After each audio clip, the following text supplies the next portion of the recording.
Welcome home, all. Apologies there, a little bit late on the 6:30, but we're up. So we have not been on since last Thursday, almost not quite 1 week. In the process to getting back on again, it's just more of a facility and scheduling thing. So anyway, so we're back today, Wednesday.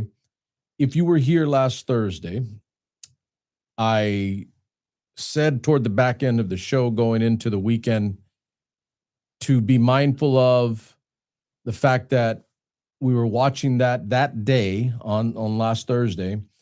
Hillary Clinton was subpoenaed and deposed by the House Oversight Committee and testified under oath about her involvement, which is kind of a joke because there is no involvement.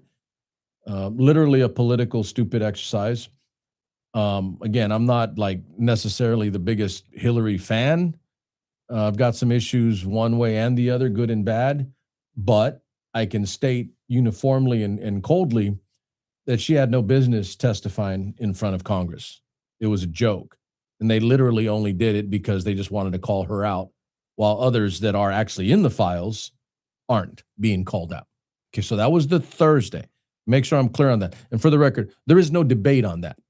I'm not engaging with Trump MAGA cult members about whether she should have been there or not.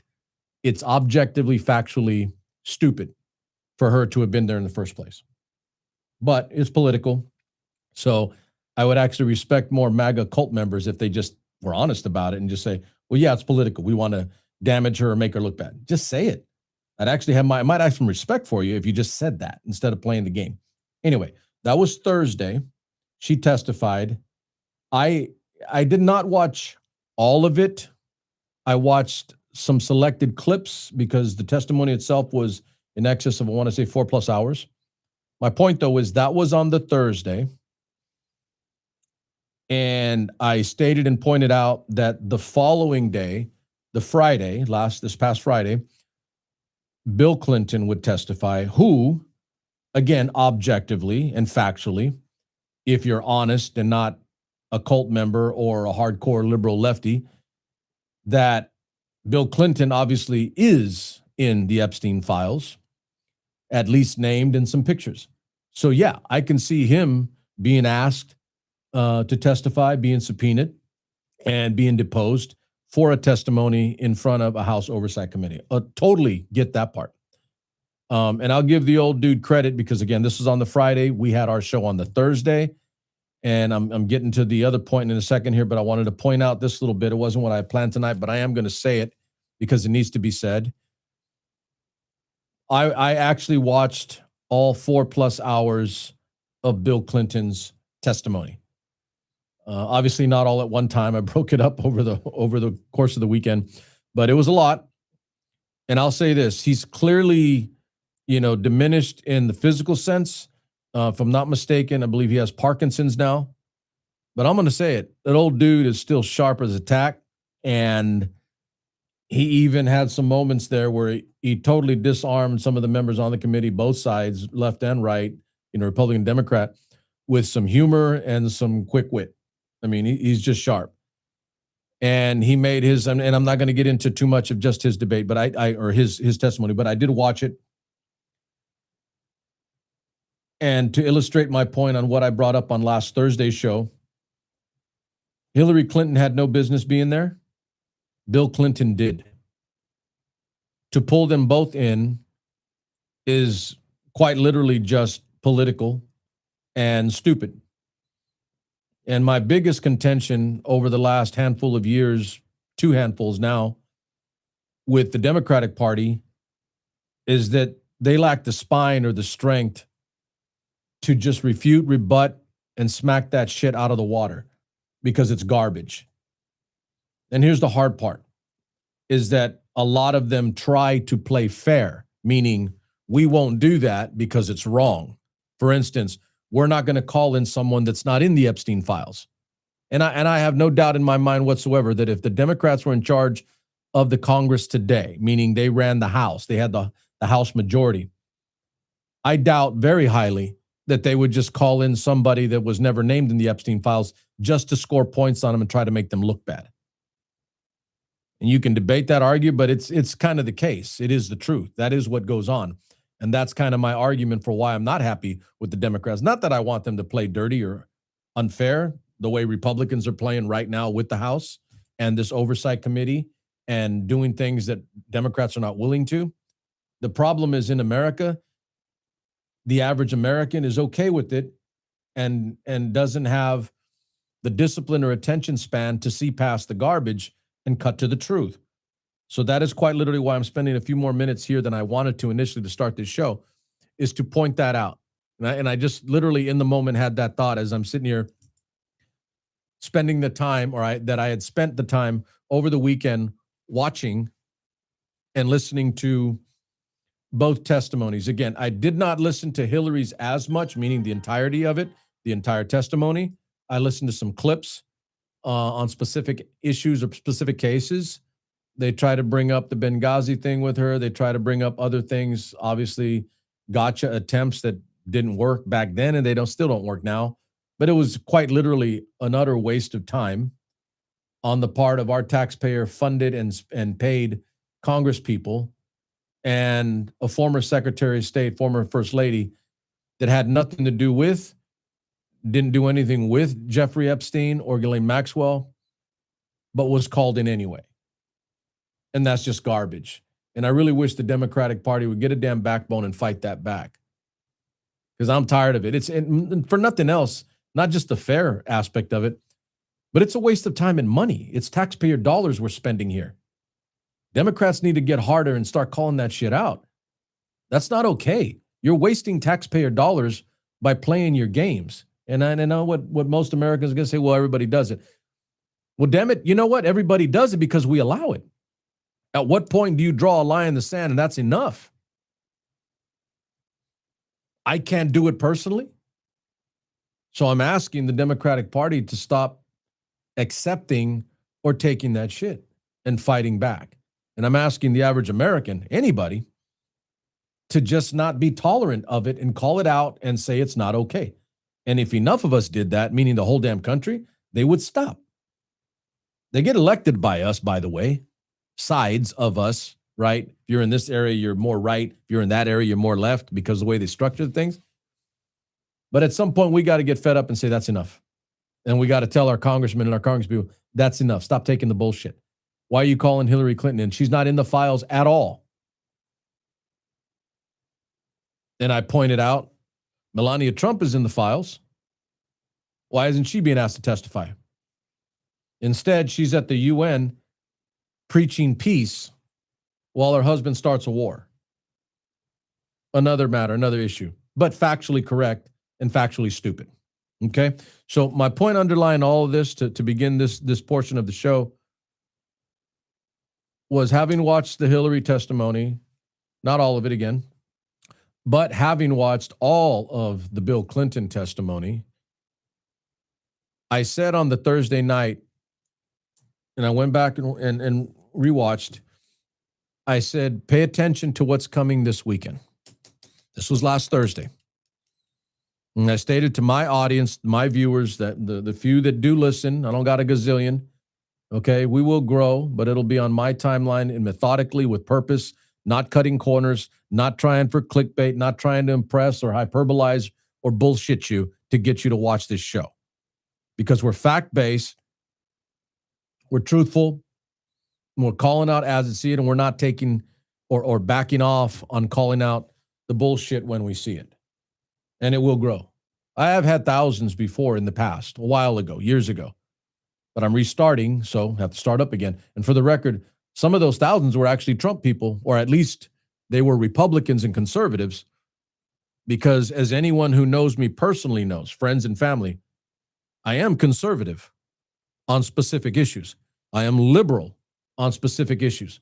And for those of you with the incapacity to hold competing truths in your mind at once, sorry, but I can, and I'm trying to bring you along with me. There are things that I agree with fundamentally on the conservative side and things that I disagree with on the conservative side. There are things I fundamentally agree with on the liberal side and disagree with. And unlike some of you out there that think you have to be one or the other, I don't like being told what I have to be. I don't like being dictated to, oh, you're left. Oh, you're right. I don't dig on that. You want to know why? Because it's fundamentally antithetical to what the American philosophy is. That I could choose what I want to be, that I have choice, that I have freedoms to express my opinion as I see it, as I view it, as I want. And so I am uniformly left and right, sometimes all at once, depending on the issue. And that is my growth advice for you today. So as I watched, and I told my audience last week when we were going off air on the Thursday, pay attention to what's coming this weekend. Some of you probably took that as, oh, Bill Clinton's tomorrow. And I did say that. Because it's significant. It's important. Bill Clinton is a former United States president. And in his open remarks, he stated he didn't really necessarily want to participate in the dog and pony show, but, and I don't give a damn if you're left or right, I do believe this part. He said that he loves this country. I do believe that. I don't agree with him. I didn't agree with him on every aspect of what his policies were, but I never doubted or questioned that he believes that he loves this country, that he does in his way and what he believes. And then it's up to you to decide when what he believes is right for you or not. All right. That's the way it's supposed to work. So he said that he loves his country. And I know that regardless of whether he really wanted to show up for the dog and pony show that was masquerading as a House Oversight Committee hearing and testimony on the Jeffrey Epstein files that are still not all released, by the way, the Congress is breaking the law. Yes, I said that Congress has broken the law and the administration has broken the law. He also pointed out and said, and this is something that I learned when I was a little boy growing up, learning about the Constitution, learning from my two grandfathers who both served in World War II, that no man is above the law. Bill Clinton said that he had to appear in front of Congress because it is fundamental to who he is as a person and as a president then, that he believes that no man is above the law. And so, yes, a former president, a president of these United States, appeared before a Congressional Oversight Committee and testified for over 4 hours. And the dude's old, getting older. He's got Parkinson's. Physically, you can see that he's a little diminished. And I'll just say it because it is what it is. It's true, and I won't deny it or hide it. You know, he picks up a glass of water, and it's, you know, he's shaky a little bit. He's old and he's got Parkinson's. But I never questioned the intellectual component of his answers. He's a sharp old dude. But I fundamentally respect, and it wouldn't matter if it were Bill Clinton or anybody, Republican or Democrat, if they agreed to testify in front of Congress because they fundamentally believe that no one person in this country is above the law. Because that's what I believe. And that's what, and I'll say this, I don't do this very often, but I'll tell you, my listener, my viewer, that's what you should believe. You should believe that.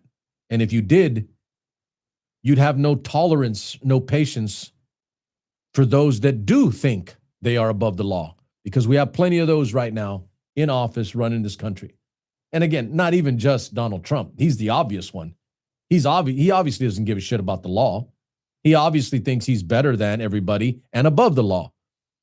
But he has a whole gaggle, apologies to turkeys and others, but he has an entire clown crew that doesn't think they have to abide by the law or listen to the American people. They're just doing whatever the hell they want. That's for another show, another matter. So let me wrap up that point. The main underlying point to all of this was that I said on Thursday, pay attention to what comes this weekend. And some of you, again, may have taken that as Bill Clinton's testimony tomorrow. I brought that point up. But I quietly, in the back of my mind, made that statement because I was concerned or worried that we were going to do something start something. And lo and behold, come Friday night, late, we go off and attack a country. And so the joke and the underlying is deflection, change the narrative, remove the news cycle, move and remove the news cycle, get Americans talking about, arguing about, with each other, of course, about a war that we are now in. And make no mistake, if you're stupid, you'll listen to them and tell you that it's not a war. And I will say that, you're stupid. We've been here before. If you're old enough, I think I may have posted this on one of my socials. I can almost forgive you, almost, if you're young or younger than me, maybe in your 20s or 30s, and maybe 20-something years ago, you were too young, maybe not born, to know what weapons of mass destruction and yellow cake meant in our lead up to the Iraq war, Iran, and the Bush administration leading us into a war that we didn't have to get into. And then we ended up being in Iraq and Afghanistan for 2 decades with a lot of American lives lost. I can almost forgive you, almost, if you don't remember that time and you're not knowledgeable on that. It is history, by the way, and those of you that continue to watch, friends, family, you know who I am. I'm a former history teacher, so I begin. That is my predicate. That is my predicate. I begin and end with, or at least begin with, history as a guiding and informing tool to inform my decisions as to what I see currently, now.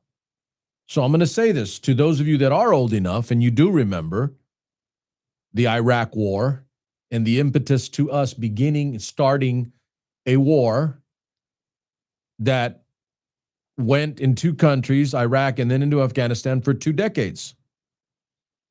I remember that. If you're younger, like I said, I can almost forgive you, but I'm educating you now, so I won't forgive you later. The premise was that there were weapons of mass destructions, WMD. It's a running joke now, but unfortunately, not enough of us remember our history or care about it. And then we make the same old mistake over and over. And you guys know the line. Those who forget their history, don't know their history, are doomed to repeat it. And so it isn't weapons of mass destruction specifically, the term. It isn't yellow cake, which is what you need to create and build, nuclear capability, nuclear weapons. But in essence, the underlying premise is the same. Back then, it was Iraq and Saddam Hussein are developing weapons that are a danger, clear and present danger to the United States. In essence, they were saying they were building nuclear weapons that could reach us and do us damage. They could attack us. And I'll say uniformly, that has clearly been proven false. They did not have that capability. At that point, when that was coming out, I was uniformly against it because I knew, being a service member, a vet, past, I knew the Iraqis did not have the capability, nuclear and other, to damage us, harm us in the United States that way. They did not. And I'm saying that now in hindsight. Back then, I knew it, and I know it now because it has been proven in every bit of intel that we gathered after the fact that did not exist. They did not have that capability. They were not going to, etc. Fast forward to now, there is a haphazard and an incoherent, incompetent rationale and explanation for why we are at war now with Iran. And in essence, it's fundamentally the same as the Iraq war, is that the Iranians and their leader, who we have taken out, were imminently going to hurt us, harm us, damage us, attack us in some capacity. And already that's being proven wrong. That's already being proven. As a matter of fact, I read a small piece, there's going to be more on it, where the Pentagon, our nation's military intelligence, our top brass, stated that there is no evidence that the Iranians were going to attack Americans. So that's already been debunked and put to rest. So then the reverse engineering rationale is, oh, we got the bad guy, Khamenei. We wiped him out. We took him out. Okay? And on record, because you kind of need to do this, think it's funny, joke, but you kind of need to do this. I'm not justifying or saying the guy was a good guy. Iran is known and has been a state, meaning a country, a people, sponsor of terrorism, a variety of forms all over the planet, all over the globe. The guy was not a saint. And I'm not crying because he's dead. However, we've used that rationale before. And I'm going to do this and make it really crystal clear for my viewers, my listeners, because Trump MAGA cult members, there is no rational, there is no logic with them. This is what I do know. If we're just going to go take out the bad guys because they do evil things, and it's provable and knowable, and we see it, and it's in evidence provided to us by our intelligence and just the sight test of the things that are being done, well, then Donald Trump should take out Vladimir Putin and Kim Jong-un in South Korea, and a whole bunch of others. Literally went and got Maduro in Venezuela because he was a drug dealer, right? That's the rationale. So why are we selectively choosing who we want to go get? If your rationale is we're going to get all the bad guys, well, then go get them all. On record. If your rationale and your argument and your whole reason for existing and being in that office is you're going to go get the bad guys, then go get them all. Go get them all. Don't just selectively choose the ones you want and then reverse engineer for stupid America, the stupid parts of America, by the way, not all of us, the stupid parts of America, and tell them, oh, he bad, we get him, and then leave all the other bad guys alone. Doesn't hold water, quite literally. Now, take that back. It holds water with the MAGA cult, with cult members. It does. Not much to it. You can tell them whatever they want, the hell they want. I made this joke, and I'm not going to back off from it. I said that Mexican MAGA members, Make America Great Again, Mexican people in America. Donald Trump could feed you a taco full of his shit. He can dump in a tortilla, wrap it, give it to you as a taco. And MAGA Mexicans would not just eat that taco. They would ask for a little bit of salsita, put on that thing, and have another one. That's where you are at this point. He could feed you bullshit. He could feed you his own fat shit, and you'll eat it and ask for more. So there is no debating or arguing or wanting to even explain on that end. So there's your rationale.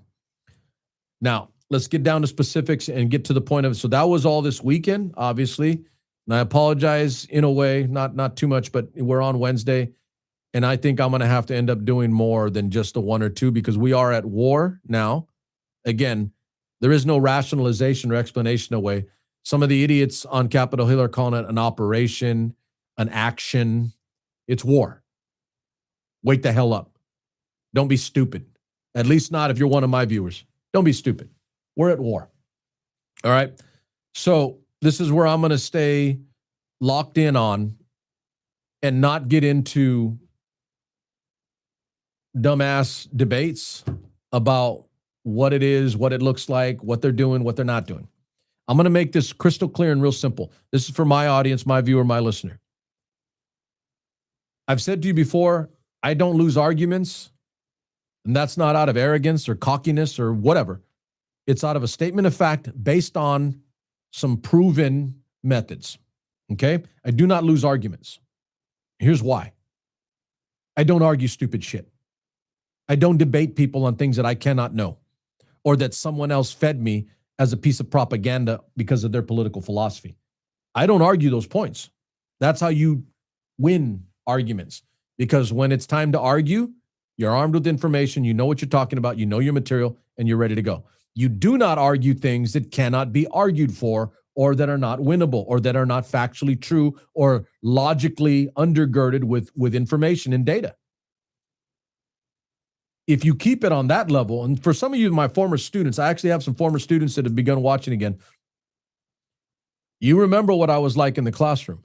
I didn't walk into that class to teach you every day because I didn't know what I was talking about. In hindsight, 20 years later, I was probably, and this is not out of arrogance or cocky, it was out of work, discipline, and putting the damn time in. I was easily probably one of the most informed and data-driven history teachers you have ever had. Ever. Because I've never stopped, by the way. That was 20 years ago. I have never stopped learning and growing. There's a running joke, closet joke for you. Yeah, I'm still learning, if you remember, right? I've never stopped learning. So here's what I'm going to drill down on. And this is for anybody. It doesn't just have to be one of my former students. It could be a friend, a family member, etc. Article 1 and Section 8 of the United States Constitution. I'm not going to read you the whole thing. Maybe another time I'll do something like that. Maybe I'll read you the Constitution as an instructional exercise. Article 1, Section 8 of the Constitution. And by the way, so knowing that Article 1 deals specifically with the United States Congress. It was the first article written, Article 1, the first article written by the framers of the Constitution at the Constitutional Convention. Article 1 specifically relates to or deals with the creation, formation of the United States Congress, the House and the Senate, the bicameral branches of our nation's Article 1 legislature. Okay, everybody with me there? So Article 1 is what was created first by the framers, the people represented by their elected officials that they would put into power. Not a king, not a lord, not a duke, a baron, a margrave, a marquise, anything. Okay, it wasn't somebody noble with the last name, somebody with a lot of money that just got the job. We elected those people. This is the way it was set up and framed. Article 1, the Congress. The Congress is the Senate and the House, okay? In that Article 1, Section 8 specifically, it dealt with, and some might argue, some of the most potent, if not, I won't say important, but definitely potent, P-O-T-E-N-T, some of the most potent powers, real power of the Congress, the people's branch of government, the legislature. And in Article 1, Section 8, it dealt with and specifically alluded to or talked about the ability to declare war and to conduct war against foreign countries, foreign powers, foreign nations, etc. Why am I hitting this hard? Because it should be obvious to you by now. The Congress has the power to declare war. That is common and understood. You should have learned that in school at some level, if not elementary, then definitely by the time you were in middle school and high school for sure. If by the time you're in high school, you don't know that Congress declares the war, then we've got a problem with our education system, by the way. Because I know I spent time on that as a U.S. history teacher for my juniors at Parlier High School. I know I talked about the separation of powers, even though, for the record, I was teaching history. It wasn't like government class that you would get your senior year. But I did break that down because it is part of our nation's history. And I stated that some of the most potent powers of the Congress are the powers of the purse and the power to wage and declare war. That's it. That is about as powerful as it gets in our capability. So I'm hammering home here because that is specifically outlined, delineated, and detailed in Article 1, Section 8 of our United States Constitution. The Congress declares war. The Congress conducts war. And as I state that and as I point that out to you, I think you know what I'm getting at. And I'm going to be real nice here, but factually nice. The office of the presidency itself has grown. Growth isn't always good, by the way. Be clear. The office of the presidency has grown in power with regard to its capability and the term of commander-in-chief of the United States Armed Forces. We all know, generically, the whole world knows that the most powerful military on the planet is the United States military. Most powerful army, the United States Army, my branch. We are the most powerful military on the planet. We are the most powerful military in the history of the world, based on the fact, obviously, that we're far more capable in terms of technology, capability, skill set, etc., numbers, right? This isn't cavemen coming out of a cave fighting the guys on the other side of the valley in their cave 10 against 10, right? No, we have the ability to lay down tens, if not hundreds of thousands operationally. In World War II, it was millions. Okay? Just a later date in time, more capability. So we have the most powerful military on the planet. And over the years, over successive presidencies, going back to the very beginning, and I will say this, and I'll give the dude a nod, it's not like George Washington abused the powers of the presidency to grow, specifically the power of the presidency in relation to the Congress. It's a different time. And for the record, the war had already been won, revolutionary. Okay? And we didn't have another war again, roughly, until 1812, the War of 1812 with Britain again. So it wasn't Washington. Washington, you can make the argument, got his 2 terms and was president during the peace that came after our fight and our revolution to create our independence as a sovereign nation. Okay? So, but going back to him, the office of the presidency has successively taken more and more power in how we conduct the United States military in relation to the Congress. Article 1, Section 8 of the Congress, and its description of Congress's ability to wage war. So let me give you this. If war and our nation military is this finite thing, it isn't like, okay, there's a little bit here, a little bit there. No, it is this thing, this concept, this ideal, this power granted by our Constitution. If the presidency, the office of the executive, the chief executive, Article 2, if the presidency takes a little bit of power, one after the other, one president after the other, over the course of over 200 years, it's a finite pie. If the president takes a little power, then by extension, logically, that also means that the Congress loses a little bit of that power. Now, stay with me now. You're getting real eggheady and good intellectually, okay? If the presidency grows its power in using our military in declaring or waging war, then quid pro quo by extension, what for what? Quite literally, quid pro quo. What for what? If the presidency gains power, the Congress loses power. So let me stop there. This is a history lesson, but it's a damn good one.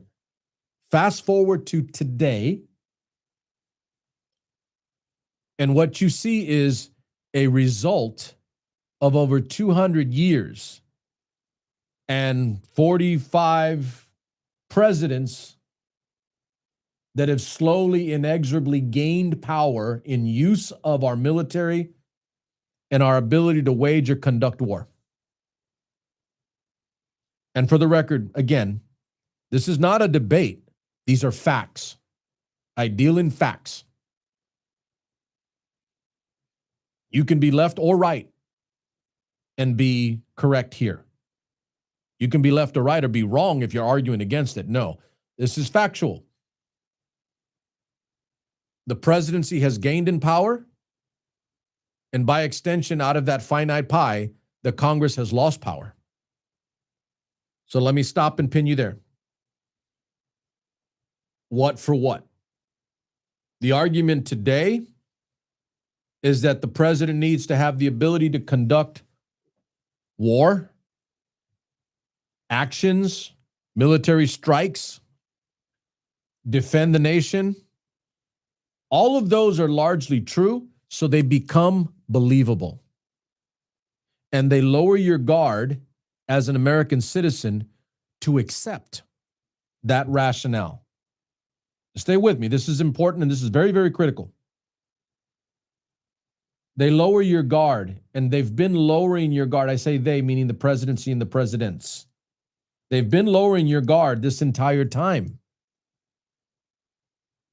And now, the United States citizenry, us, the American people, have become so conditioned to presidents just, I'll hit a strike over there, I'll take that guy out over there, but I'm not going to declare war. It's not really a war. That we're accepting of it. This hour is going by really, really quick. Well, not quite an hour, right? But I'm going to point this out because the MAGA cult members will point it out for sure. Well, Obama did this and Biden did that and all Democrats did this. And the truth is, yes, Democrats and Republican presidents going back a long, long time. Let's run back to World War II for starters. Let's do that and stop there because it'll be a long history lesson. Don't want to make it that. Let's go to World War II. And since then, just about every president, and I'm not going to do the history lesson here because it'll take too long, okay? But just about every president has engaged in some type of action or activity that is a use of military. Not all of them called it a war or went to war. Because, and I think I've said this before on one of the shows prior,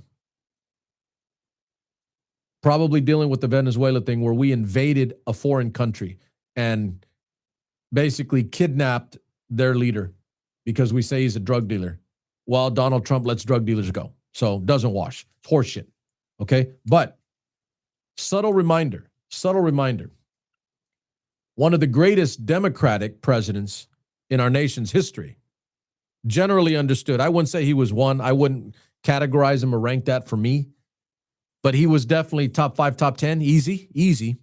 Franklin Delano Roosevelt, who guided us through and shepherded us through two seminal moments in American history, if not world history, by the way. Because at that point, we were becoming global, and our reach and our scope was global. Franklin Delano Roosevelt. The two seminal moments in his presidency in our nation's history, not mutually exclusive, they were concurrent together, was World War II, the obvious one, World War II, and the Great Depression. Okay, should be obvious. When the Japanese Empire attacked the United States at Pearl Harbor, December 7, 41. And again, we were attacked. We were literally bombed.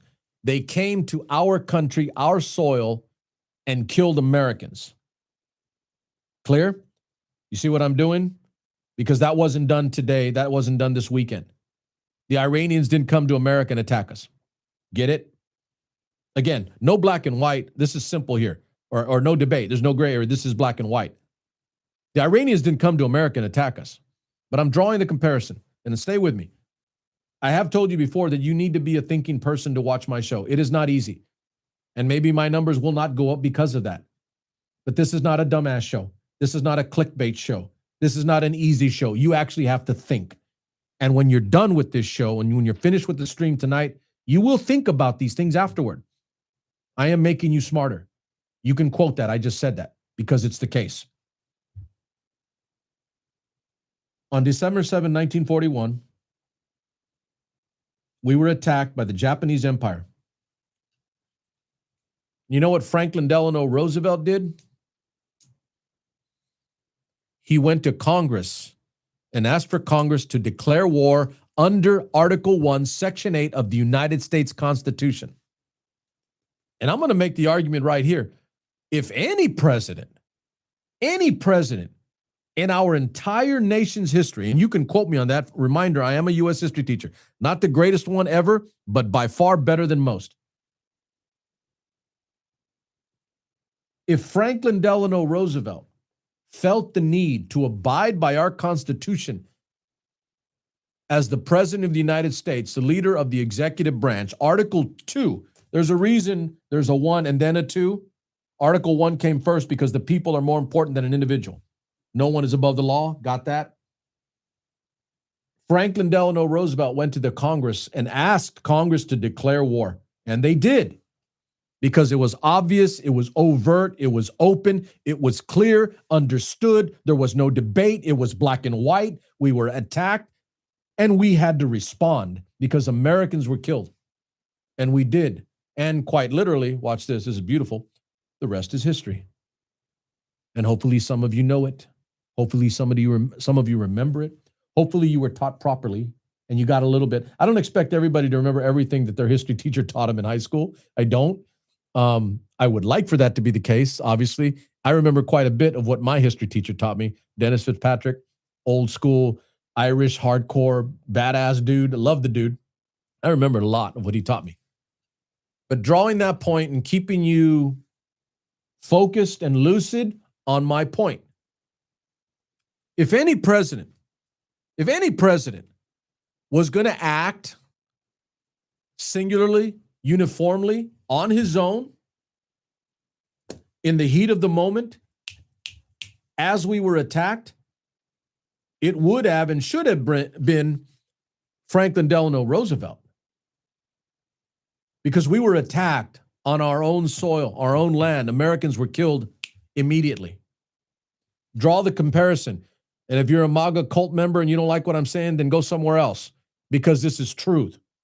If any president were going to act with impunity without congressional authority and start to attack or lay damage using our nation's military against a foreign power, it should have been Franklin Delano Roosevelt.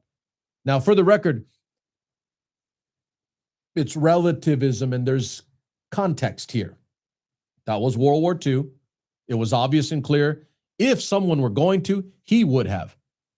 My point to you is Franklin Delano Roosevelt chose not to, and he went to Congress.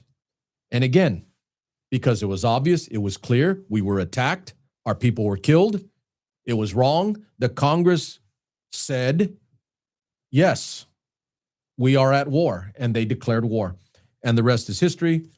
We win World War II, one of the greatest moments in human history, at least for our country, and led to all the things that we are today. That's not up for debate. Those are factual as well. Fast forward to now and illustrate this point. Iran did not attack us. They did not Pearl Harbor us. They did not come to the United States. They didn't come and blow up ships. They didn't come and kill moms and dads in their beds in the middle of the night. That was not done.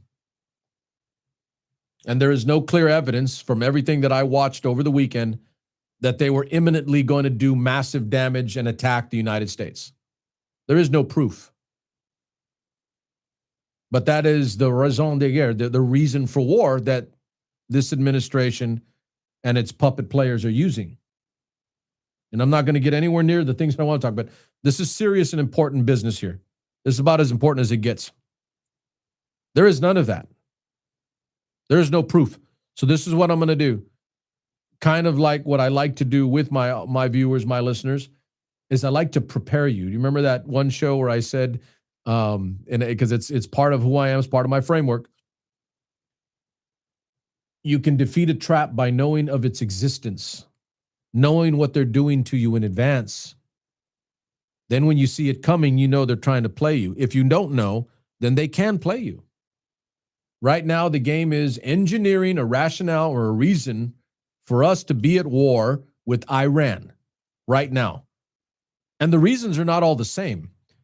If you want to be crazy, a little bit too much, go online, look at social media, and look at all the different reasons that MAGA cult members are arguing for as to why it's okay for Donald Trump to get 6 American soldiers killed. And more to come, by the way. There will be more. Because I'm going to say this from a military perspective. A military. And I am amazed, by the way, at how many experts there are out there in MAGA cult land. Experts on why we should be at war and how we should conduct war. And they've never actually put on the damn uniform. But they're experts because Commander Numbnuts, the senior bone spur officer all time, is telling you so.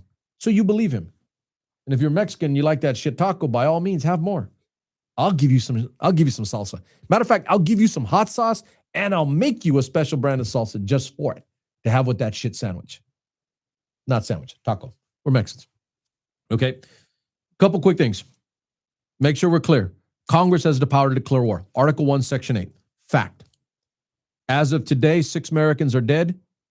There will be more to come.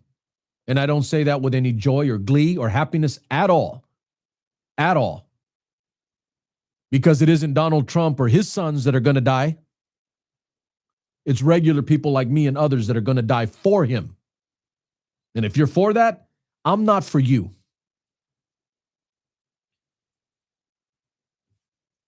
What stood out to me most about the entire weekend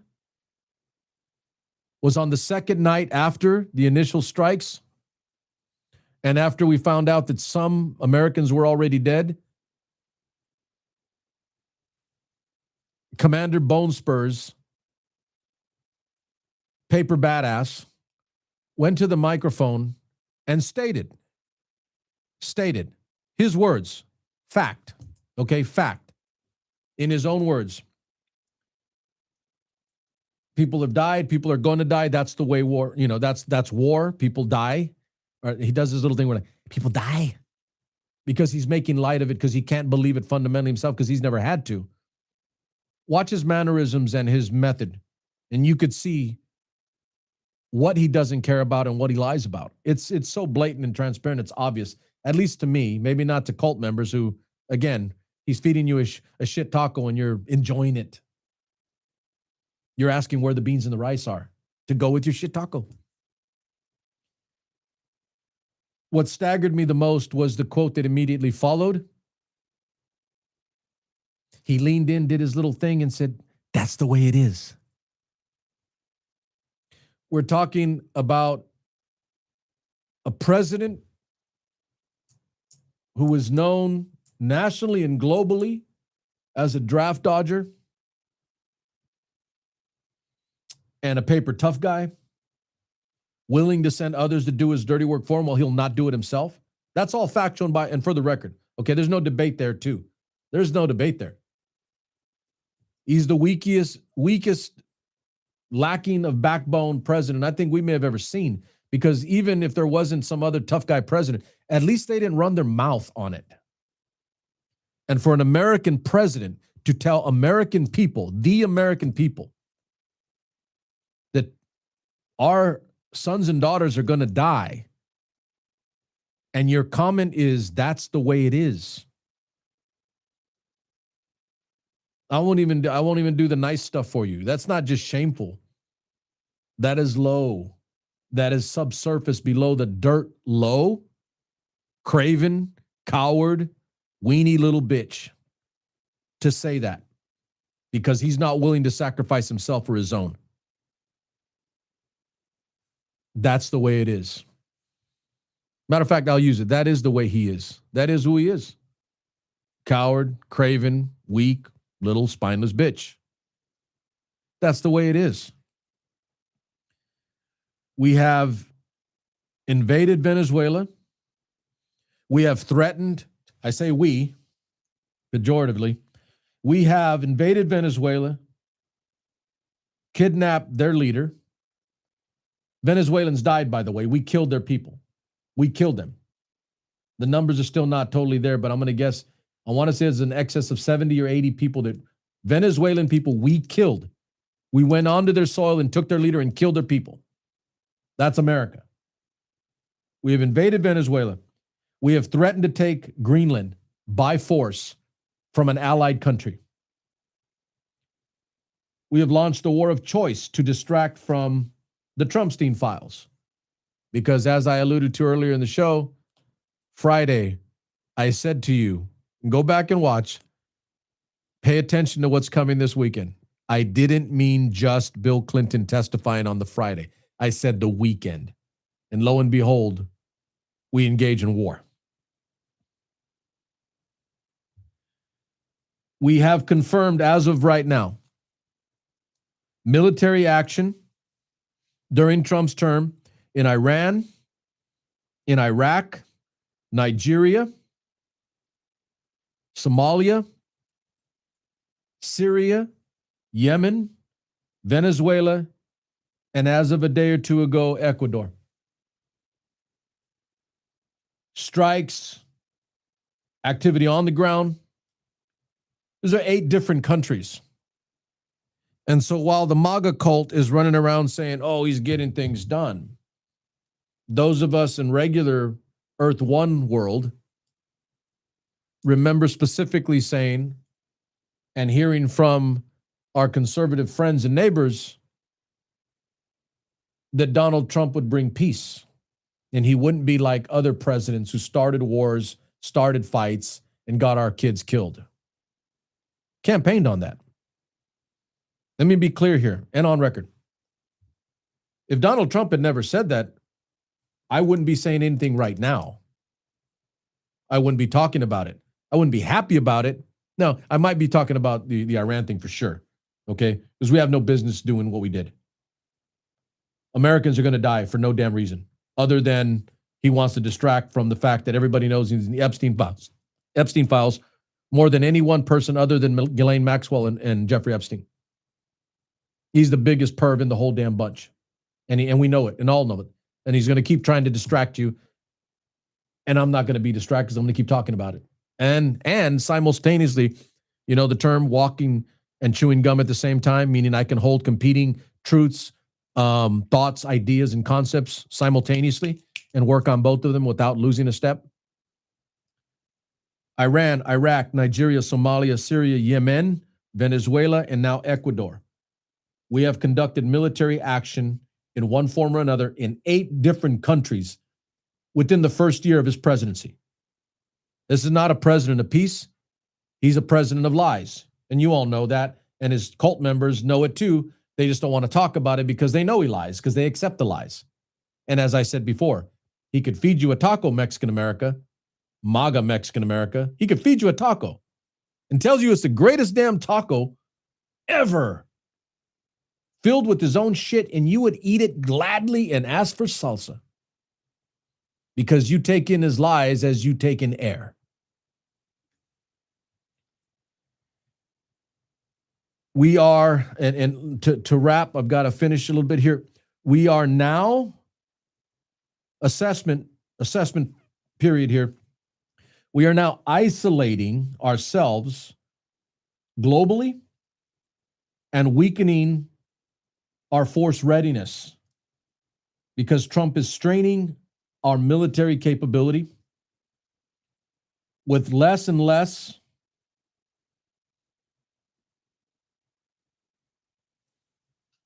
allies, friends willing to support us or help us in the things that we're doing. I'm going to be 100% clear here. There was no question that when I served in the first Persian Gulf War, it was a large, very, very large amount of other countries because of the attacks of September 11th. Excuse me, that was later, my bad. But during the first Persian Gulf, we had allies. We had people that supported us. We had other countries that sent their soldiers with us, their military capability. We even, to a degree, again, not justifiably, but we even had that during the Iraq war that bled into Afghanistan. We did. We had other countries. Shamefully, we had Denmark, who went and shed blood with our American soldiers, and then numbnuts tries to say that he wants Greenland from Denmark, our ally, even after they shed blood with us. And he made the statement that the NATO allies don't come and support us. One of the stupidest, most ignorant, dumbass statements of an American president in the history of our country. period. No debate, because it was factually incorrect and wrong. So we're losing our allies. I posted yesterday that Spain responded to the Trump administration, and Donald Trump in particular, that they would not be allowing the United States, us, to use their bases as launch points and, well, use of their bases to launch our fighters, staging, etc. Spain said they would not allow that because they are not in support of the Iran Trumpstein war. They don't believe in it. They think it's wrong. They think the United States shouldn't just go pick a fight because they can. And watch this. Donald Trump got mad. Surprise. The fat baby doesn't get what he wants. He throws a tantrum. He got angry with the Spanish and threatened them with uniform trade, not a war, but to remove trade capability and to begin a trade war, in essence, of not trading with the Spanish people. Now, I want you to consume and keep that in your head, all right, as we finish up here. Consume and keep that in your head. Donald Trump wants to use Spanish bases and military facilities to conduct his Epstein war in Iran. And when the Spanish people said no, he got mad because they didn't allow us to use their land. It's their property, their land. They get to choose who uses it, not the United States, not Donald Trump. So he got mad and threatened them with the trade war. If that isn't about as Cro-Magnon, Philistine, stupid third grade as it can possibly be in an amoeba-like brain, I don't know what is. Give me your land. I want to use your bases. They say no, and I get mad because you didn't give me your property, your land. But hey, in the MAGA world, yeah, we should just be able to take whatever the hell we want, right? That is how empires fall, my friends. That is how they fall. Final points.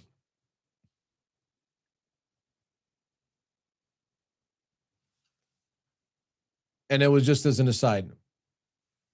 I'm being a little bit funny here. And it's a story as old as time and factually correct going back as far as anyone can remember, historically written. Fat old guys, for their own personal reasons, start fights with other fat old guys. It's almost never females, by the way. Not uniformly 100%, it's not. But mostly. Fat old guys don't like some other fat old guy.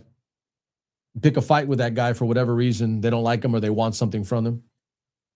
And then they send young guys and gals to go fight other young guys and gals that don't even know each other, that don't hate each other, don't have any relationship, and we send them to kill each other. Think about that. My suggestion as I wrap up here, my suggestion to you is that if Donald Trump's so badass, why don't we send Donald Trump to go fight the Iranian leader hand to hand, mano a mano, and let's see who wins. And if our guy loses, then we lose.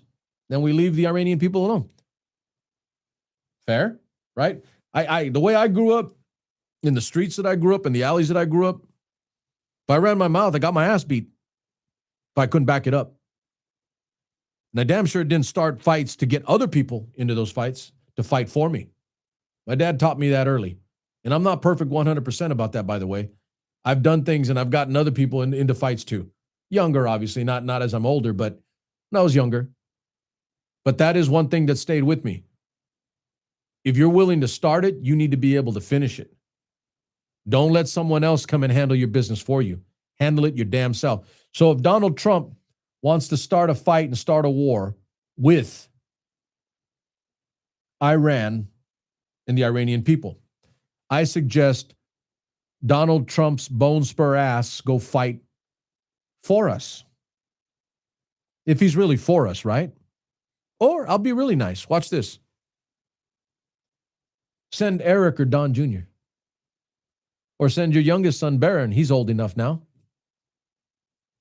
I served this country when I was 18 during the first Persian Gulf War.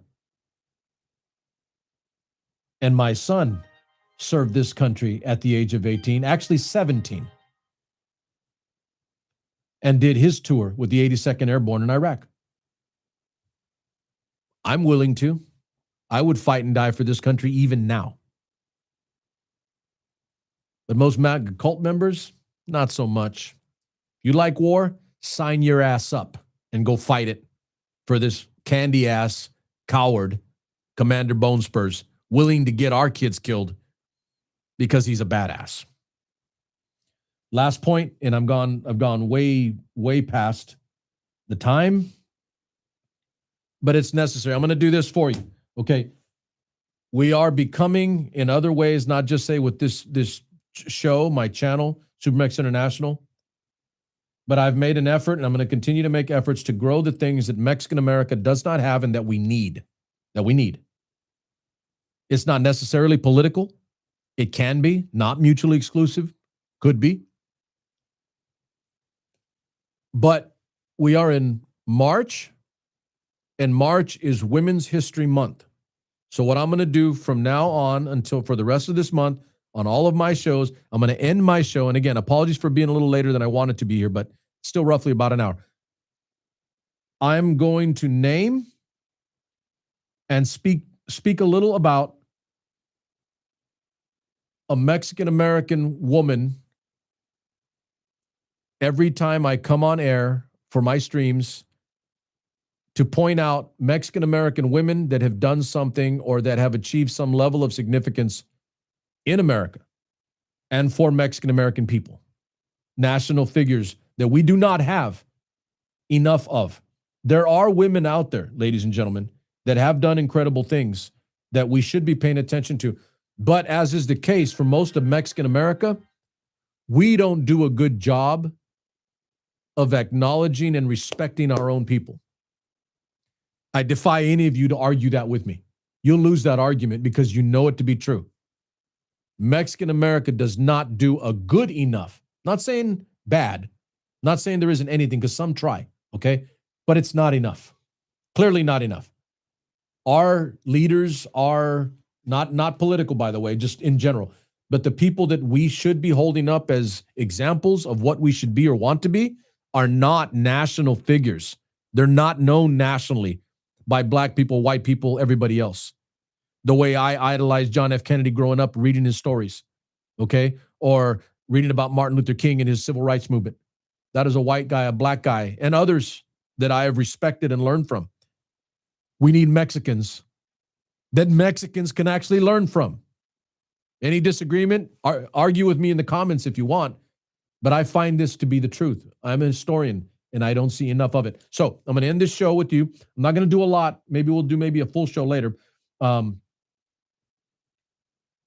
going to name a lady who I think deserves more attention and deserves more recognition at a national level. In our area, in California, we kind of know her, but I don't think it's enough nationally. She has gotten some, but it needs to be more. And the beauty of this is she's still alive. She's, I want to say, in her 90s. Her name's Dolores Huerta. She is known principally as the co-founder of the United Farm Workers Association, going back out of the civil rights movement, by the way, and Cesar Chavez and her took notes and paid attention to what was being done for African Americans in civil rights. They tried to do the same thing for workers, Mexican Americans in Central California, the Valley, and people working the fields for almost slave labor. I'm not going to go too far here and like read her whole bio, but I'm naming her as a Mexican American female that deserves more attention and more recognition. Watch this. Not just by Mexicans, because we do need to, ladies and gentlemen. She's easy, by the way. She's easy to respect, and she's easy to look at in a life and a history to understand that she is significant and she has contributed immensely to Mexican American culture. It's easy that way. But we needed to grow strong within that culture, our own culture, so that it is respected, recognized, acknowledged, and appreciated on a national scale, so that some white guy, some black guy, some brown girl, green girl, whatever, knows the name of Dolores Huerta and Mexican American women that have contributed significantly to the entire country, not just Mexican America. Ladies and gentlemen, in Super Mex Nation, we don't have that. So today, as I finish my show tonight, Dolores Huerta is deserving of recognition and attention. This isn't just a simple one-off. I'm asking you to find out more about her. I'm asking you to put her name in your head. The lady's elderly. I want to say she's in her 90s. She's not going to last forever. We need to respect her now. We need to acknowledge her now.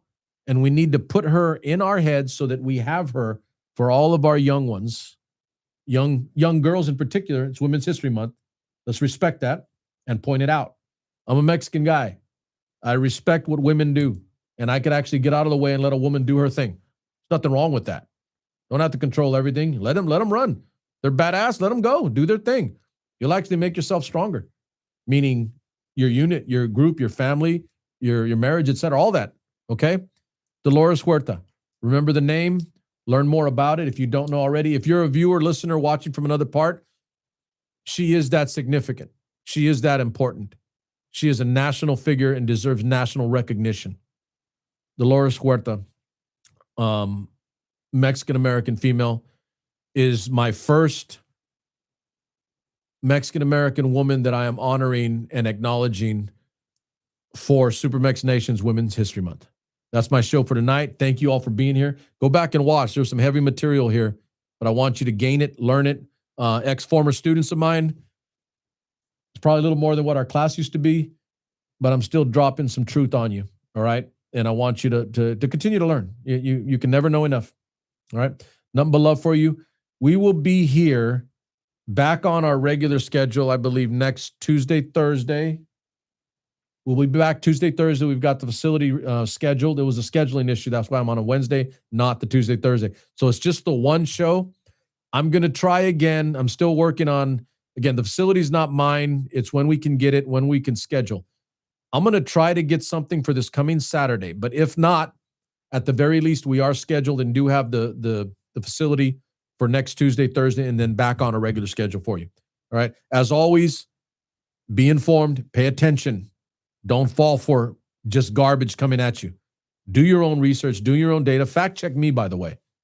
And I'm so confident and comfortable in what I say that I ask you to check me on what I say if it's not factual or not. Nothing but love for you.